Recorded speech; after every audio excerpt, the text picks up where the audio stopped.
Good afternoon, everybody. Kurt Risch here, and thanks for joining me on The One Shepherd. This afternoon, we are continuing with our New Testament Gospel reading of Luke chapter 22. Now the feast of unleavened bread drew near, which is called Passover, and the chief priests and the scribes sought how they might kill him, for they feared the people. Then Satan entered Judas, surnamed Iscariot, who was numbered among the 12. So he went his way and conferred with the chief priests and captains, how he might betray him to them. And they were glad and agreed to give him money. So he promised and sought opportunity to betray him to them in the absence of the multitude. Then came the day of unleavened bread, when the Passover must be killed.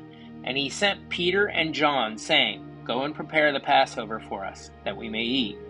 So they said to him, Where do you want us to prepare? And he said to them, Behold, when you have entered the city, a man will meet you carrying a pitcher of water. Follow him into the house which he enters.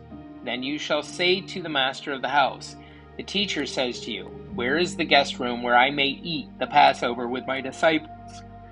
Then he will show you a large furnished upper room. There make ready. So they went and found it just as he had said to them, and they prepared the Passover. When the hour had come, he sat down, and the 12 apostles with him. Then he said to them, With fervent desire I have desired to eat this Passover with you before I suffer. For I say to you, I will no longer eat of it until it's fulfilled in the kingdom of God. Then he took the cup and gave thanks, and said, Take this and divide it among yourselves. For I say to you, I will not drink of the fruit of the vine until the kingdom of God comes. And he took bread, gave thanks, and broke it, and gave it to them, saying, This is my body which is given to you. For do this in remembrance of me.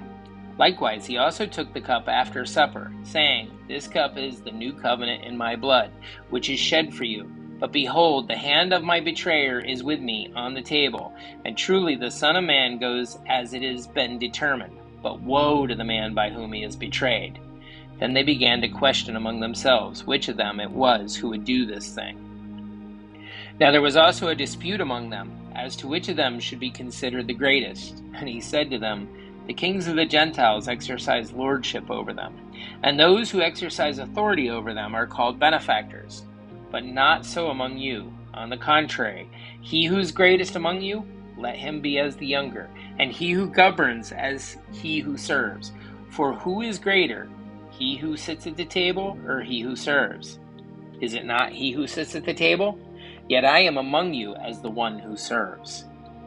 But you are those who have continued with me in my trials, and I bestow upon you a kingdom, just as my Father bestowed one upon me, that you may eat and drink at my table in my kingdom, and sit on thrones, judging the 12 tribes of Israel. And the Lord said, Simon, Simon, indeed, Satan has asked for you, that he may sift you as wheat. But I have prayed for you, that your faith should not fail. And when you have returned to me, strengthen your brethren. But he who said to him, Lord, I am ready to go with you, both to prison and to death. Then he said, I tell you, Peter, the rooster shall not crow this day before you will deny me 3 times, that you know me, or deny that you know me 3 times.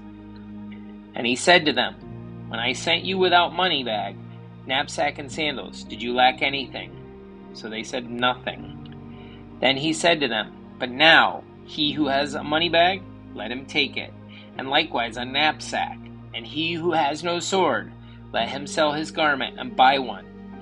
For I say to you, that this which is written must be accomplished in me.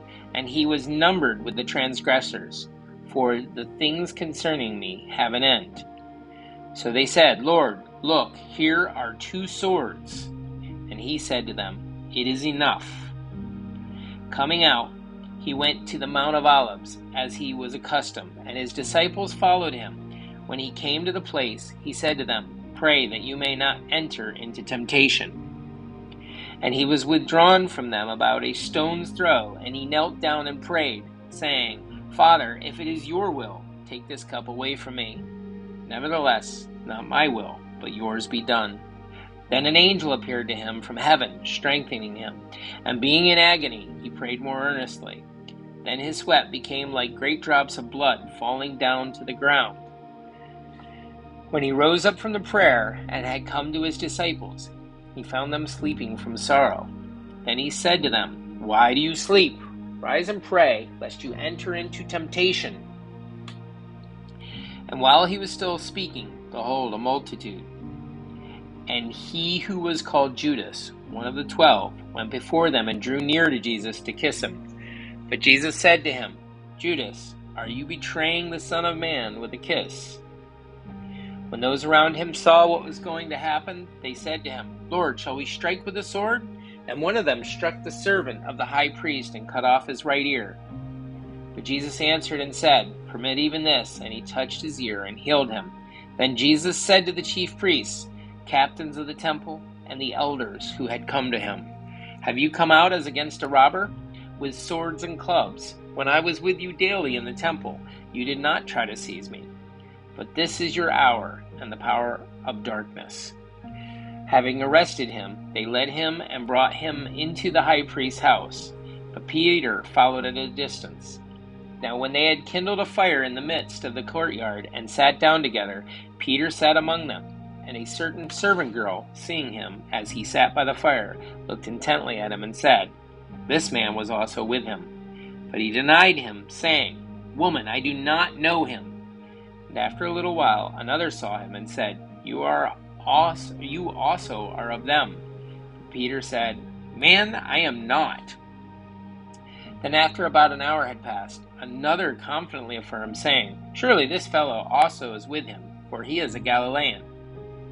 But Peter said, "Man, I do not know what you are saying." Immediately while he was speaking, the rooster crowed, and the Lord turned and looked at Peter. Then Peter remembered the word of the Lord, how he had said to him, "Before the rooster crows, you will deny me 3 times." So Peter went out and wept. Now the men who held Jesus mocked him and beat him, and having blindfolded him, they struck him on the face and asked him, saying, "Prophesy, who is the one who struck you?" And many other things they blasphemously spoke against him. As soon as it was day, the elders of the people, both chief priests and scribes, came together and led him into their council, saying, "If you are the Christ, tell us." But he said to them, "If I tell you, you will by no means believe. And if I also ask you, you will by no means answer me, or let me go. Hereafter the Son of Man will sit on the right hand of the power of God." Then they all said, "Are you then the Son of God?" So he said to them, "You rightly say that I am." And they said, "What further testimony do we need? For we have heard it ourselves from his own mouth." Guys, that's it for our New Testament Gospel reading of Luke chapter 22.